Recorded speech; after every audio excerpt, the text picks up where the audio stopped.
في أحد المناسبات بأن هذه الصراعات الموجودة على الحدود تترجم أيضا بتكاليف كبرى. With Radio Algeria International, you will not miss a single major political or economic event. Radio Algeria International, our voice in the world. This is the English service of Radio Algeria International. It's time for the news. The President of the Republic, Mr. Abdelmadjid Tebboune, has highlighted during his regular meeting with representatives of the national media the achievements made in numerous fields, emphasizing Algeria's strong relations with various countries around the world, which recognize its role as a stabilizing force in the region. Entrusted by the President of the Republic, Mr. Abdelmadjid Tebboune, Prime Minister Sefi Gharieb arrived today at the Said Sidi Youssef border crossing in the sisterly Republic of Tunisia to preside over, alongside the Tunisian Prime Minister Ms. Sara Zafri Zenzari, the commemoration ceremony marking the 68th anniversary of the Said Sidi Youssef events. As the Israeli army pursued its attacks on the Gaza Strip, the head of the Palestinian National Council, Rouhi Fatouh, has hailed the Dutch Parliament's view or vote on a military disengagement proposal with the occupying authorities.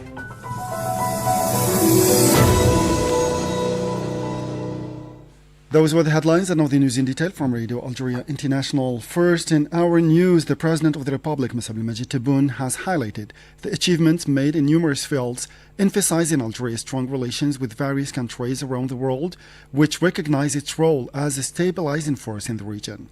During his regular meeting with representatives of the national media, broadcast on Saturday, on national television and radio channels, the President stated that Algeria, through its new dynamic approach, which was hailed by major world powers, aspires to remain a force for stability and progress in the region, adding that Algeria gets along with several countries, including Italy, Spain and Germany, as well as major world powers such as the United States, Russia and China, and that he received congratulations from those countries' leaders in particular. Avec les États-Unis, dont nous sommes contents. Ils sont contents de nos relations aussi, avec toutes les puissances, hein. Pas avec uniquement la... J'ai reçu des félicitations de Xi Jinping, j'ai reçu des appels de président Poutine, etc. C'est bizarre, avec les grands, on s'entend. The head of state stressed that the Algerian people are free and sovereign and will remain so despite attempts by some external parties to target this sovereignty, and adding that the state is at the service of the people and endeavors to defend the citizens' interest to move Algeria towards a new phase. He highlighted the regularization procedures for young Algerians residing abroad in precarious and irregular situations, pointing out that all Algerians are concerned by these procedures except those involved in espionage with foreign entities, stressing that if back, they would benefit from the incentive measures granted by the state, such as startups, micro-enterprises and others. كل جزائري اللي عايشين في الخارج غلط ما يجيش يغرق روحه في غلطات، لأن منين يبقى في الخارج أمور واضحة، ما يقدرش يعيش في الخارج إلا ما رضاوش عليه المخابرات تاع ديك البلاد، ولا ما رضاوش عليه لا مافيا تاع ديك البلاد، يوكلوه ويشربوه ويخدموه ضد بلاده في غالب الأحيان، وغدوة يصبح مورط في أمور لا تغفر ويغربوه نهائيا. قلنا هاد الناس باش ما تكونش انت لعبة بين أيادي الإجرام والناس اللي معولين والناس اللي هم يخلصوا أموال على ظهرك، قد ما يجندوا قد ما يدفعوا لهم المخابرات. ادخل لبلادك اليوم، لا راك شاب، عندك لي ستارت اب، عندك لا بي ام اي، عندك الامكانيات تاع منحة البطالة، عندك بالاقل تشوف الوالدين تاعك. Evoking the recent amendments brought to the Constitution, President Tebboune indicated that as part of the process of continuing to build genuine democracy in line with constitutional and political principles, a technical amendment to the Constitution became necessary after noticing some flaws and gaps in the implementation of some articles. هو بناء ديمقراطية حق، ديمقراطية اللي تمشي بمرجعية دستورية ومرجعية سياسية ومرجعية كذا. نشوف اليوم مثلا فيه بعض بعض الخلل في تطبيق الدستور. الدستور في حد ذاته إجماع بكل المواد تاعو مليح، ما في حتى بالعكس، جاب أمور جديدة مثل دستورة المجلس الأعلى للشباب، دستورة المجتمع المدني، دستورة إعلان نوفمبر إلى آخره إلى آخره. بصح خلى ثغرات في التطبيق، سميناها أمور تقنية، أمور تاع تطبيق الدستور بالنسبة له فيه كثير من في حوالي 12 تغيير مثل هذا القبيل. On the same occasion, the President reiterated the freedom of expression, which is constitutionally guaranteed by the freedom to insult and slander, is unacceptable, warning that the world lives in an era of fake news and that everybody can forge anyone's documents or even their voice. He also warned against hiding behind freedom of expression to undermine the country's projects and achievements. انشر على روحك بشرط انك تتحقق باللي الملف اللي عندك صحيح، لان اليوم رانا في عهد نجم تزور على اي واحد وثائق، نجم تزور حتى الصوت نتاعو تزوره، يعني ما كاينش مشكل. مهم لما تكون عندك نتايا في قمه الهرم تاع الدوله، الناس ماشيين معاك، انا نقول لك انتقد واعطي رايك، ولكن ما تعطيش رايك باش تكسر عمدا. انت عارف الكلام اللي تقول فيه مش صح، ولا تتخبى وراء حرية التعبير باش تكسر كما البعض بغاو يكسروا هذه المشاريع الجوهرية تاع البلاد. هذه ما نقبلوش حنا. On the social front, the President of the Republic revealed the state's intention to implement a new social support policy based on the widespread adoption of digitalization by the end of this year, thus allowing more focus on providing support to those who need it most. He reaffirmed the state's commitment to free education and healthcare, emphasizing the importance of raising awareness about the need to preserve Algeria's achievements by combating all forms of waste. مع الرقمنة تاع البلاد اليوم ممكن نصل إلى توجيه حقيقي تاع الدعم للطبقة اللي تحتاج الدعم. قبل ما كانش ممكن. الجزائر اليوم ما لازمش تضيع المكتسبات تاعها. باش ما نضيعش مكتسبات نفضل نخلي الأمور واسعة حاليا أحسن ما نضيقها ونصبح ربما نمس الناس اللي يحتاجوا الدعم واللي يحتاجوا كذا. الدراسات اللي تقوم بها الحكومة بشر، لو كان يحرموا غير 20 عائلة من حقها يصنفوها في الصنف اللي ما تحتاج، تصبح ظلم إجحاف، تصبح تكسير سياسة وطنية تبنات على أسس أول نوفمبر 54 واللي دسترتها أنايا. أول مرة إعلان نوفمبر 54 يدخل في الدستور باش واحد ما يمس. At the economic level, President Tebboune predicted that Algeria's GDP would exceed $400 billion by the end of 2027 at the latest, stressing that when he was elected, the GDP was put at $170 billion. He added that Algeria is continuing its national project aimed at becoming an emerging economy. أنا أعتقد أن لما نكون ان بي ايمرجون بيتم معنا، يعني الدخل القومي تاعنا يكون فاق 400 مليار دولار، وباش تكونوا في الصورة لما اكتسبت ثقة نتاع المواطن والمواطنة الجزائريين، أنا ذاك كان الدخل نتاعنا يساوي 170 مليار دولار تقريبا، باش نفوق 400 مليار دولار، يعني نخرج من الصف نهائيا ونصبح أنا دولة ناشئة تستورد وتصدر وقائمة نفسها بنفسها، وكثير من المشاكل هذه تدخل في نظام آخر إن شاء الله. إذن peut pas être un pays émergent avec des comportements sous-développés. Regarding the Western Mining Line, Garaj Bilat Tindouf Bashar, the President of the Republic, considered the project one of the battles led by the heroes of Algeria and a dream that came true. He said that the positive international analyses around this project give more faith and belief in building the country. وإحنا ندش نخط جارج بيلات تندوف بشار، يعني صعب التعبير عنه، لأن هي معركة من المعارك اللي خاضوها عظماء هذه البلاد هذه، وإحنا أنا في طريقهم إن شاء الله موافقين. لما نشوف التحاليل العالمية في كل القارات على هذا الحدث ربما يزيد يعطينا نظرة على أهمية أكثر من الشيء اللي كنا عاطينه إحنا أهمية لهذا المشروع، أهمية بناء الوطن بإيمان وبرجال آمنوا مستقبل البلاد وحالين يضحيوا من أجله. President Tebboune added that this mega national project is expected to create a total of 18,000 jobs. Concerning the lead and zinc mine project in Weda Mizur in the province of Bijaya, the president revealed that it will be launched before the end of the first quarter of 2026. As for the eastern mining line linking the Bled El Hedba mine to the port of Annaba, the president confirmed that Algerian phosphate will be loaded at the mining dock in the port of Annaba between the end of 2026 and the end of the first half of 2027. On the international front, the president stated that Algeria enjoys good relations based on mutual interest with various countries, including Italy, Spain, and Germany, as well as major powers such as the United States, Russia, and China. Evoking the next visit by Italian Prime Minister Giorgia Meloni to Algeria, the head of state stressed that she represents a country with which Algeria has very strong ties, indicating that she is the originator of the Mattei Plan aimed at bringing help to Africa and in which Algeria is considered the facade. He also highlighted the good relations he has with the President of the Italian Republic, Sergio Mattarella.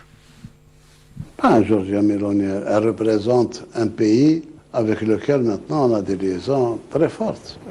D'abord, Madame Giorgia Meloni, elle est à l'origine du plan Mattei. Le plan Mattei qui a été fait dans le cadre de l'aide à l'Afrique. Et comme premier pays africain, la façade, c'est l'Algérie. C'est le pays. L'Italie accorde toute l'importance à l'Algérie dans le plan Mattei, puisque Bel-Abbas, le centre de formation de Bel-Abbas, devient un centre de formation africain. بالنسبة كذلك la mise en valeur في تيميمون. Justement, 35 000 hectares pour intégrer, c'est-à-dire céréales, etc. Et plus tard, peut-être même des minoteries sur ça. Et avec possibilité d'amener des stagiaires africains pour l'agriculture. En plus, bien sûr, l'Italie, c'est le premier client de gaz d'Ana. Et l'Italie, nous n'avons aucun problème. Et on ne tient pas en avoir. Le président, moi j'ai une amitié particulière avec le président de la République italienne, Mattarella. J'ai beaucoup de respect pour lui. Et non, je crois que c'est réciproque. Regarding relations with France, the president praised the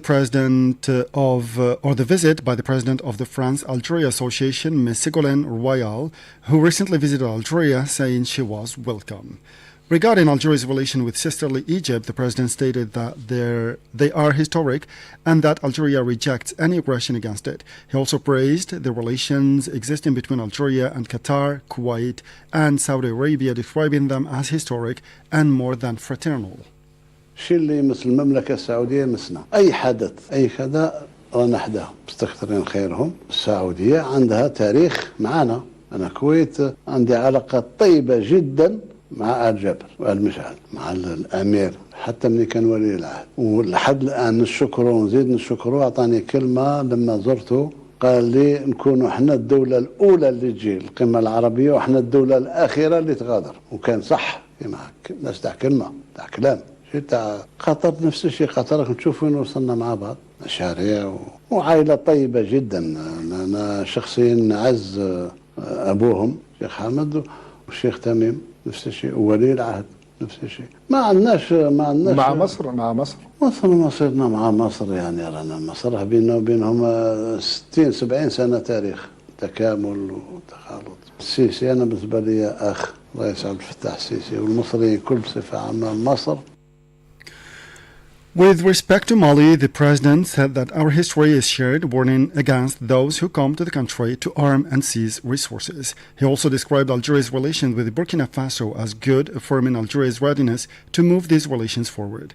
Regarding neighboring Libya, President Tebboune affirmed that whatever affects this country affects Algeria, emphasizing the need to allow Libyans to determine their country's future and choose their representatives. Finally, on sports, the president spoke of his personal enthusiasm for following the national football team's matches and his passion for seeing them consistently achieve victories. Entrusted by the President of the Republic, Ms. Abdelmajid Tebboune, Prime Minister Sefi Gharieb arrived today at the Saqqid Sidi Youssef border crossing in the sisterly Republic of Tunisia to preside over, alongside the Tunisian Prime Minister, Ms. Saga Zafrani Zanzari, the commemoration ceremonies marking the 68th anniversary of the Saqqid Sidi Youssef events. The Prime Minister was received by the Tunisian Prime Minister, the Algerian Ambassador to Tunisia, Mr. Azzouz Ba'lal, and the Governor of the Kaf province. The Prime Minister was accompanied during the visit by the Minister of the Interior, Local Authorities and Transport, Said Sayoud, the Minister of Veterans and War Veterans and Right Holders, Abdelmalik Tashrif, and the Governor of the Souq Haras province, Zinay Abdelkarim.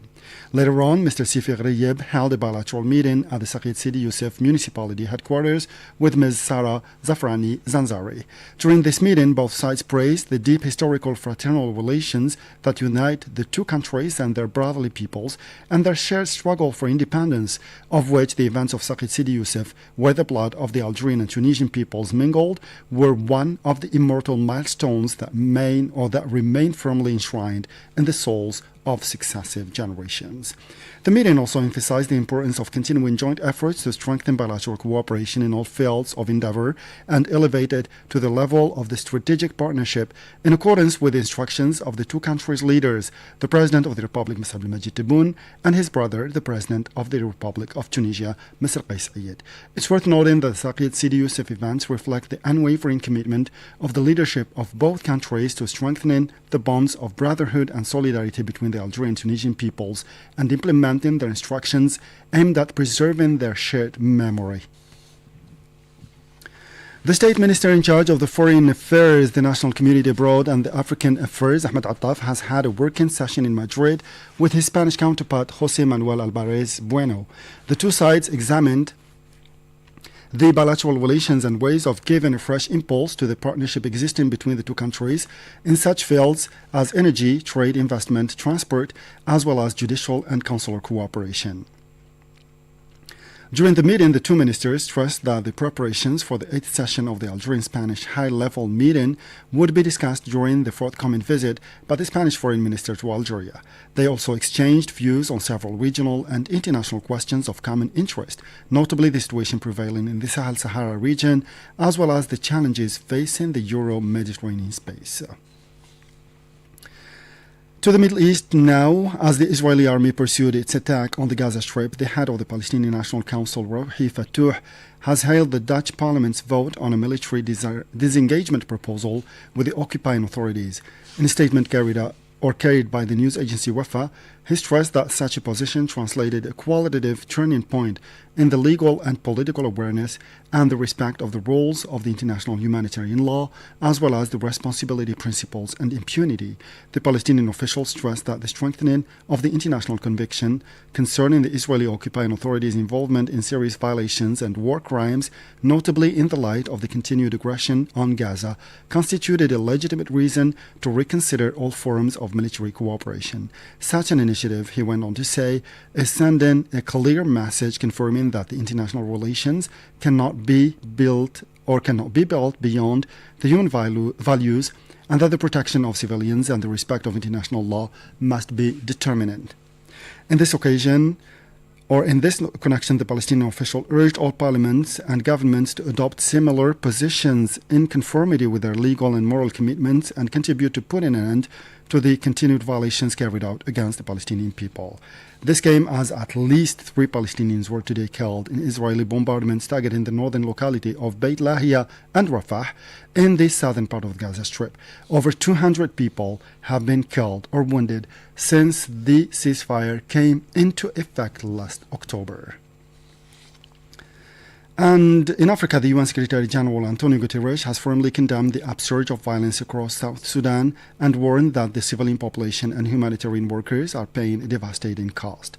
He was quoted by his deputy spokesman, Farhan Haq, as saying that 10 million people, representing 2/3 of the population, are in need of a vital humanitarian assistance and continue to be confronted to the consequences of the conflict. He expressed deep concern at the fighting, the attacks and acts of looting affecting health and humanitarian facilities, as well as at the insecurity and restrictions imposed on the movement along the main supplying routes. The UN chief announced or denounced a series of attacks that recently targeted notably a convoy of the World Food Programme, a hospital run by Médecins Sans Frontières, and an office of the Save the Children organization. He urged all the parties to immediately put an end to and in a decisive manner to all military operations, advocating dialogue as a means of diffusing tensions and of ensuring the protection of civilians and securing the access to humanitarian aid. The Arab League Secretary General Ahmed Abul Ghaith has formally condemned the attack carried out by the Rapid Support paramilitary forces against an aid convoy in the North Kordofan state in Sudan's central western part. He deplored the human losses caused by the attack as well as the destruction of supplies destined to besieged civilians who are confronted to extremely difficult humanitarian conditions. The attack launched by the Rapid Support paramilitary forces against a convoy of the World Food Programme was also strongly condemned by the Organization of Islamic Cooperation. It rejected the attack as an odious criminal act that constitutes a serious violation of all religious values and laws as well as humanitarian and international norms. And finally, in Nigeria, at least 51 people have been abducted during attacks carried out over the past 3 days by armed groups against 4 localities south of the northern state of Kaduna, where over 180 people were kidnapped last month. The mass kidnappings have caused Nigerian president to impose a state of emergency and to recruit more military and security members to fight against insecurity. The alarming security situation prevailing for years in the most populated country of Africa has drawn the attention of the international community and caused the United States to criticize the Nigerian authorities' incapacity to put an end to violence. With this, we'll come to the end of this news bulletin for today. Time now for a weekly or for a special program devoted to the Sayyid Sidi Yusuf event, compiled and presented by our colleague Asia Bakar. As for me, I'll meet you again tomorrow for a fresh edition of our news bulletin. Thank you and bye-bye.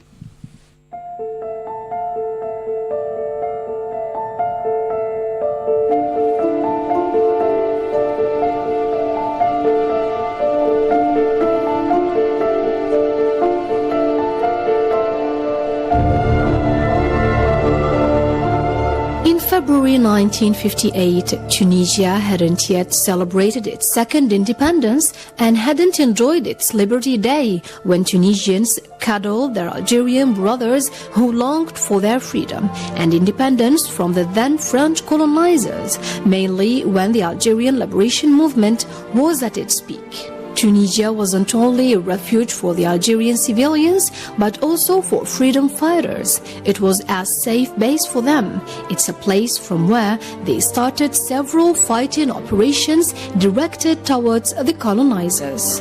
El Kef area played big role in that. This fact angered the colonizers' authority in Algeria, and it displeased the extreme French political right.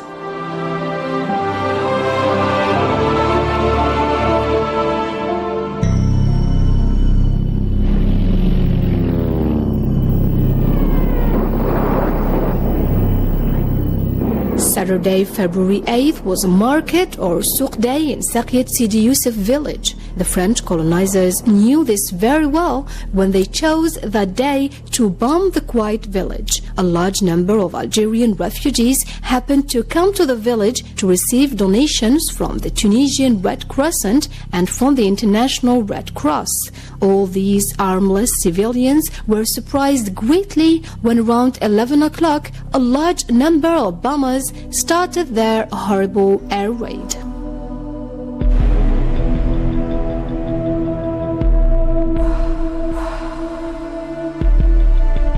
The air raid targeted the delegation center, primary school and some public buildings and hundreds of houses. The bombers chased even the armless running civilians.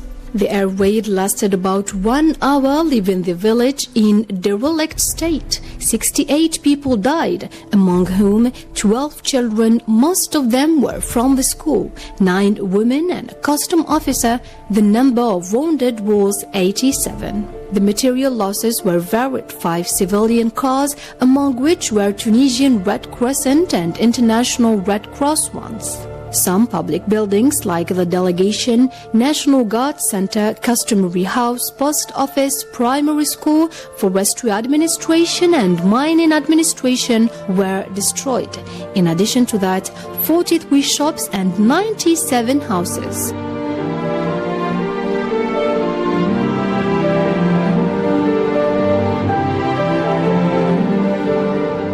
The delegate of the Red Cross Halfman was in Saqiet Sidi Youssef while the bombing was taking place. He arrived with his assistants at about 10 o'clock to give the food supplies and other necessities to Algerian refugees. He was then visiting the refugees camp with the delegate when the bombing started. He then declared that he witnessed the French bombers that raided Saqiet Sidi Youssef and damaged. It had also crushed the Red Cross lorries. 3 of them belonged to the Swiss Red Cross and 1 to the Tunisian Red Crescent. All of them were full of clothes for donation. The world newspapers criticized that offense. The world communities considered France as responsible for that horrible crime. Saqiet Sidi Youssef becomes a new stimulus for Tunisian and Algerian national movements. It also centered the Maghrebian foundation of these movements. In addition, they supported the international opinion that accused all forms of colonization that France practiced in North Africa.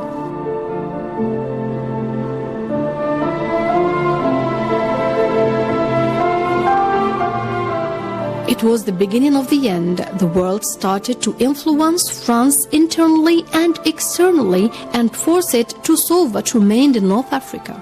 The Saqiet Sidi Youssef became then not only a historical event that characterized the common North African struggle, but also formed the active historical point in Tunisian and Algerian contemporary history. So it was not strange if the starting movement for military complete evacuation of soldiers from Tunisia took place after the events of Saqiet Sidi Youssef. The confrontation between Tunisian people and the French colonizers continued until then. The people obliged them to leave Tunisia completely. It was also normal if the armed struggle inside Algeria took another way, starting from 1958 until the independence of Algeria in 1962, after being oppressed by the most horrible colonizers that an Arab country had ever known for 130 years.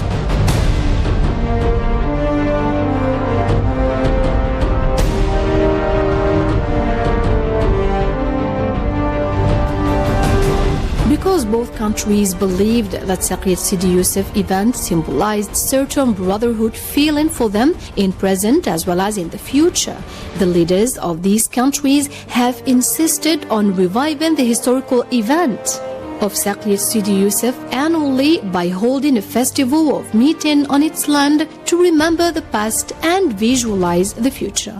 Saqiet Sidi Youssef will stay forever a witness that the frontiers and boundaries have never separated between the two neighboring Arab Muslim people, Tunisian and Algerian people.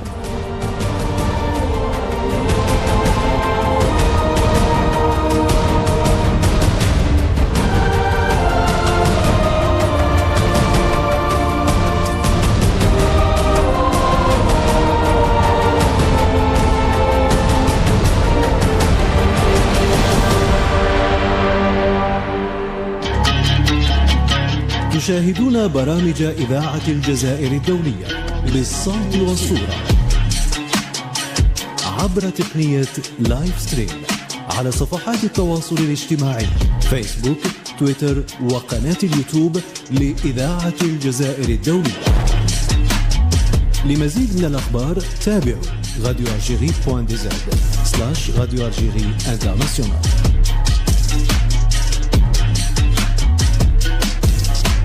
إذاعة الجزائر الدولية، صوتنا في العالم.